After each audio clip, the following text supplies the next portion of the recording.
1 июня 91 года у проходной БелАЗа стоял «Исполин», БелАЗ 755-01. 280-тонный гигант должен был стать венцом советского автопрома, но превратился в легендарный самоходный костер. Как машина, способная поднять целый дом, закончила свои дни на металлоломе? Сейчас расскажу всю историю от триумфа до пепла. Помню, как японцы из Камацу, увидев богатство Нирингринского разреза, долго кивали головами. Даже они признавали, что русские создали нечто уникальное. Каждая деталь была штучной, единственной в своем роде. И это делало его не просто машиной, а символом эпохи, которая вот-вот должна была сгореть дотла. В середине 80-х Советский Союз жил по своим законам физики и экономики. Когда Министерство угольной промышленности поставило задачу создать самосвал на 275-280 тонн, это было похоже на попытку участвовать в Формуле-1 со старенькой «Волгой». И не просто участвовать, а выиграть. Планы были грандиозны до абсурда — заткнуть за пояс самих Caterpillar, Komatsu и Terex. К 2000 году собирались выпустить 75 таких «Исполинов», а прогнозы говорили о потребности в 600-750 единиц. Представьте, целая армия гигантов, способных перевозить сотни тонн руды, как легкие перышки. Воздух тех лет был пропитан особой энергией, верой в наши силы. Казалось, нет ничего, чего мы не смогли бы построить или превзойти. Этот проект был не просто технической необходимостью, это была политическая амбиция, стремление доказать всему миру советское превосходство. Завод мог штамповать по 70-85 машин в год, но тут выяснилась неприятная деталь. Дьявол крылся в мелочах, точнее, в шинах. Наши самые крупные покрышки выдерживали всего 55 тонн нагрузки. Это было как решить перекрыть крышу на даче, а потом обнаружить, что в магазинах продают только кнопки для бумаги вместо нужных гвоздей. Именно этот шинный тупик заставил конструкторов совершить революцию. От классической трехосной схемы отказались в пользу двухосной с 8 колесами и шарнирно сочлененной рамой. Поворот осуществлялся гидравлическими цилиндрами. Решение было гениальным, но довело сложность конструкции до предела. Хотели поставить спереди спаренные колеса, но ими нельзя поворачивать, поэтому решили поворачивать всей передней частью рамы. Это позволило распределить нагрузку иначе, обойти ограничения по шинам и сохранить маневренность для такой громадины. Сердцем машины стал тепловозный двигатель Д-49 Коломенского завода. Настоящее чудовище, В-12 объемом 165,6 литра и мощностью 3150 лошадиных сил. Это была целая электростанция на колесах. Дизель-генератор поставили не вдоль, как обычно, а поперек машины. Необычное решение, которое позволило оптимизировать компоновку. Вся эта мощь передавалась на 4 мотор-колеса ЭД-132 по 575 киловатт каждая. Чтобы остановить такую махину, понадобились соответствующие тормоза, дисковые, диаметром 600 мм, первые в СССР на автомобиле. Гидропневматическая подвеска сглаживала карьерные неровности, делая ход машины плавным. Но настоящим прорывом была электроника образца 1991 года. Когда на обычных «Жигулях» едва были электрические стеклоподъемники, БелАЗ 75501 уже щеголял камерами заднего вида, первыми на советском автотранспорте. Эта инициатива исходила от японцев из Камацу. Кабина, разработанная совместно с японцами, была чем-то из будущего. Кондиционер, отопитель, магнитола, радиостанция и даже шкафчик для одежды. Уровень шума составлял всего 81 дБ, что для такой машины было просто фантастикой. Система контроля загрузки с табло показывала точный вес груза, революция для тех времен. Телеметрия позволяла отслеживать работу машины издалека. Все это в 1991 году, когда подобные системы казались научной фантастикой. Двуместная кабина с панорамным остеклением обеспечивала отличный обзор. Сиденье водителя регулировалось в нескольких плоскостях, что было редкостью даже для легковых автомобилей того времени. Когда машину в разобранном виде отправили железной дорогой в Нирингринский угольный разрез, это было похоже на транспортировку космического корабля. Железнодорожный состав с частями гиганта медленно тянулся через всю страну в Якутскую тайгу. Нирингринский разрез был крупнейшим в СССР. Проектная мощность — 250 миллионов тонн вскрыши и 13 миллионов тонн угля в год. Когда японские специалисты увидели эти масштабы, один из них заметил, что их самый большой карьер похож на детскую песочницу по сравнению с нашими. Габариты собранной машины поражали. 15,5 метров в длину, 8 метров в ширину, почти 6,8 метров в высоту. При этом радиус поворота составлял всего 16,5 метров, как у гораздо меньших машин. В Нерюнгри БелАЗ-75501 показал себя во всей красе. Кузов вмещал 110 кубометров угля по бортам и до 150 с шапкой, объем небольшого дома. Полная масса достигала 480 тонн, при грузоподъемности 280 тонн. Топливный бак на 3500 литров обеспечивал долгую автономную работу. Скорость подъема из 500-метрового карьера с полным грузом составляла около 18 километров в час. Невероятное достижение для такой массы. Водители хвалили комфорт кабины, тишину, удобство управления. Это был настоящий космический корабль среди карьерной техники. Инженеры Камацу были впечатлены не только размерами разреза, но и конструкторскими решениями. Шарнирно-сочлененная рама, дизель-электрическая передача, система управления — все это было выполнено на высоком техническом уровне. Но за всеми восторженными отзывами скрывались и тревожные моменты. Прозвище «самоходный костер» появилось не случайно. При подъемах с полной загрузкой трансмиссия начинала перегреваться, мотор-колеса раскалялись до критических температур. 3500 литров топлива, мощная электропроводка дизель-электрической установки, сложная электроника и при этом отсутствие эффективной системы пожаротушения. Одна искра могла превратить 480-тонную махину в ад на колесах. Водители рассказывали страшные истории. Целую смену сидишь, сжав зубы, молясь, чтоб не вспыхнуло. От вибраций на подъемах приходилось вести машину стоя, сидеть было невозможно из-за тряски. Крутишь баранку, как на аттракционе, только это суровая реальность с риском для жизни. Когда система охлаждения мотор-колес не справлялась, температура зашкаливала. Можно было буквально чувствовать, как раскаляется металл. Это было как стоять рядом с огромной бочкой бензина, под которой горит костер. Главное проклятие БелАЗа 75501 крылось в его уникальности. Все детали изготавливались в единственном экземпляре, от болтов до электронных блоков. Не было склада запчастей, не было сервисных центров, не было инструкций по ремонту серийных неисправностей. Все детали на нем были штучные, в одном экземпляре. Вспоминают очевидцы. Сломалась какая-то мелочь, и машина встает. Приходилось ремонтировать на коленке, выдумывать, переделывать, приспосабливать детали от других машин. Это была не эксплуатация, это была постоянная борьба за выживание чудо-техники. Каждый час работы оплачивался потом и нервами обслуживающего персонала. Инженеры прилетали из Беларуси по первому сигналу о серьезной поломке. Ремонт превращался в настоящий квест, где участвовала вся смена, а порой и специалисты завода-изготовителя.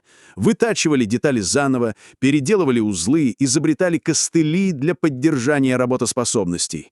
С каждым месяцем эксплуатации проблемы накапливались, как снежный ком. Уникальная конструкция, которая поначалу казалась преимуществом, превратилась в проклятие. Любая неисправность требовала индивидуального подхода и уникальных решений. Особенно страдали мотор-колеса, самая сложная и ответственная часть трансмиссии. При интенсивной работе они перегревались, электроника выходила из строя, требовались дорогостоящие импортные компоненты для восстановления. Гидравлическая система поворота тоже преподносила сюрпризы. Герметичность соединений нарушалась от постоянных нагрузок, масло подтекало, управление становилось тяжелым и непредсказуемым. Дизель-электрическая установка, при всех своих достоинствах, оказалась крайне капризной в обслуживании. Тепловозные двигатели привыкли к стационарной работе, а здесь постоянные режимные изменения, вибрации, пыль карьеров. Когда накрылось что-то серьезное, машина стала на прикол. Так лаконично описывают очевидцы начала конца. После очередной серьезной поломки БелАЗ-75501 стал на стоянку. Ремонт затянулся, запчасти не поступали, энтузиазм угасал. С 1991 по 2000 год исполин медленно превращался в груду металлолома. Он стоял под открытым небом, ржавея, покрываясь пылью и грязью.